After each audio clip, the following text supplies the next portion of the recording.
Well, I think that's just completely absurd. That's just the same kind of argument that they keep on rehashing year after year. The 2002 coup was 14 years ago, and now we have people that are hungry in Venezuela. We have political prisoners who have been recognized by NGOs and Amnesty International to be in jail for non-legitimate reasons. And Human these Rights people, Watch says human people are being rights, tortured. Exactly. And we have all this. This is well documented. I'm not making this up. You can look it up. And we have to sit here and listen to people talk about the 2002 coup and some harebrained explanation about how the United States wants to do away with Venezuela through means that we don't really know, when all the opposition wants is a recall referendum. They have the signatures for that, and they want amnesty for political prisoners.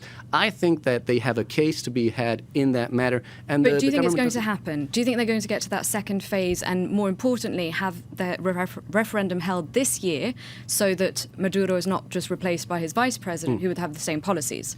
Well, no, I think, obviously, I think the government is trying to drag its feet in this. And what we accomplished now, you have to understand that the government changed the rules on this same recall referendum various times. We had to have 1% of the whole signatures to activate the referendum. Then they changed it and they said it was 1% of each and every state.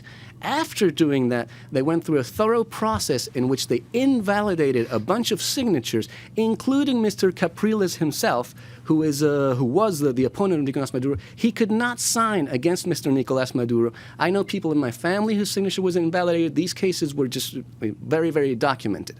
After we did all this, now the only thing the opposition has is the right to ask in written consent for the activation of the referendum to the National Council. Then they take this and they have 15 days in which they can answer to consider if they're going to do this or not. After saying that, they have another 5 working days in which they can say when the referendum is going to be held. So we have to do this before the October 10th.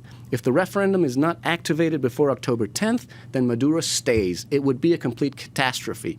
I don't think we will even have the date before the end of August. We're not going to know when this recall referendum is going to be held. So October 10th is a date that we're looking for, and it's a very short window. I don't think, following your question, that that's going to happen.